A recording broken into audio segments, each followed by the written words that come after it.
Let's get ready to story!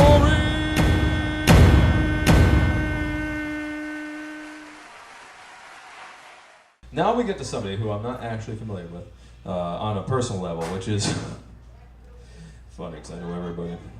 So, and actually this also is a name that is not a famous person, like you're Jeff Bohms. So, Hank Willenbrink. There's no Hank Willenbrink that has ever done anything. You're the first. But when I looked up Hank Willenbrink, it came to Wiki Books. But then it says results from social networks and media, no results found. So I'm going to read the first thing from results from the web. Now, keep in mind, you have a bio in front of you. He has done many things. He's very accomplished. He's not some guy we found on the street. He's very accomplished. Look at your book. But anyway, this is what we got. Kingpin's Review, TV series, TV show, film, DVD, movie, play live. Kingpin's is an Akron, Ohio bowling alley owned by Hank Whitaker. That's not his name. And managed by his daughter, Lindsay. Hank has an easygoing attitude and lets his friends ring up large tabs. Lindsay is a business-minded young woman who disagrees, ... We'll let you fill in the rest. Everybody, Hank Willenbrink.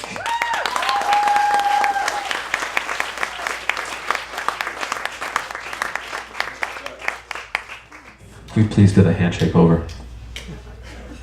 It was awkward and I felt weird. It's okay.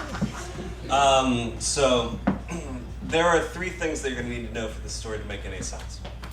The first thing is that Tavares wears his hair in an afro that's about that big, and he has a black power pick that he sticks in it, so it's going to make it impossible to see out the window.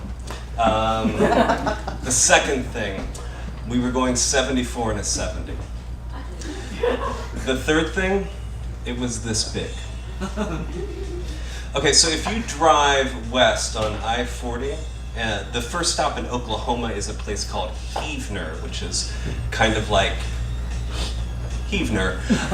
You wouldn't stop there or notice it really at all, except for miles there are these signs that say, come see the famous Heavener runestone, which is the only definitive archaeological evidence of Viking establishments in southeastern Oklahoma, because when they came over to Newfoundland, all the way down the east coast of the United States, around the tip of Florida, in the Gulf of Mexico, up the Mississippi River, they hung a left on the Arkansas River, and all they left was a little rune stone with cryptic carvings in it in Heavener, Oklahoma, that roughly translates to Gnome Valley. If I had to come back as any mythological creature, actually, I think I'd like to be a gnome. But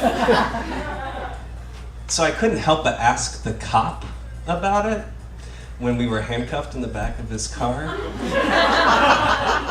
And he told me that actually Gnome Valley is a mistranslation. It actually says Erik Erikson, who was an Icelandic voyager who left Iceland sometime in the 10th century, only never to be heard from again. See, I thought this road trip was going to do my friend Tavares good. We graduated from high school at the same time. He stayed in town. I went to the University of Tulsa, hence why we were in Heavener, because you go on I-40 to Muskogee, as in proud to be an Okie from, and then you head up the Cherokee Turnpike to Tulsa, and I thought it would be good for Tavares to get out. We were going to go see, a friend of mine was having a birthday party, and the next day I had to do this publicity thing for a play that I had going on. See, Tavares was from this place called Friendship in Conway, Arkansas, which was 100% black and just as insular, and because he had stayed in town and started fronting a jam band called the Anonymous C Sharp, I couldn't lie to the cop and say that we probably didn't have drugs in the car. There's nothing more powerless than being handcuffed on the side of the interstate in Oklahoma.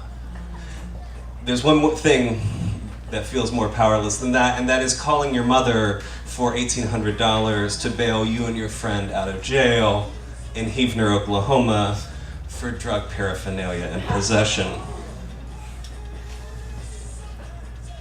It was New Year's Day. I should have mentioned that. It was New Year's Day, and Heavener, Oklahoma really appreciated federal holidays because the jail was closed.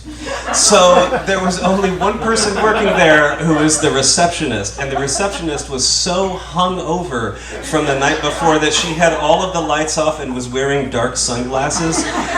And she told the cop, "I was so hammered last night, I asked my husband to take me here so he could give me a breathalyzer test to see how drunk I was." The cop told her that probably wasn't a good idea because evidently all breathalyzer tests go to the state police lab. The more you know. If you're feeling like you need to do that, yeah. So the jail was closed, so we couldn't actually be in a cell while we waited for the $1,800 to be transferred to the only Western Union in town, which was located in the only convenience store in town. So instead we had to sit in the lobby with everyone else they had pulled over. Oh yeah, by the way, the cop, while we were handcuffed in the back, pulled someone else over as we were going in. So we were in the lobby of this tiny jail in Heavener, Oklahoma, watching an 8-hour marathon of Buffy the Vampire Slayer, which is a lot of Buffy the Vampire Slayer.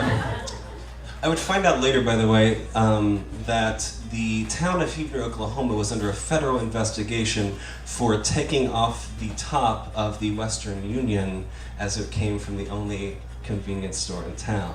So this whole thing was a racket. 8 hours later, Tavares and I go off, and I decided it's best not to continue on to Tulsa, but rather to go back to Conway, Arkansas. I drop him off at his parents' house in Friendship, where he has to explain to his parents why he's home a day early. I go home, and my father, who I think perversely loves these father-son teaching moments, is still awake and at the kitchen table at 2 a.m. And he comes in and he says, "All right, I want you to sit down." And he tells me two things. He says, the first thing is, "I don't care how early you're gonna get up. You're going back tomorrow because you need to fulfill your obligation." Very responsible German parenting. The second thing is, "I know you've done worse. And I know you will do worse. But you have to remember that you're a target when you drive through Oklahoma with a black man." Thank you.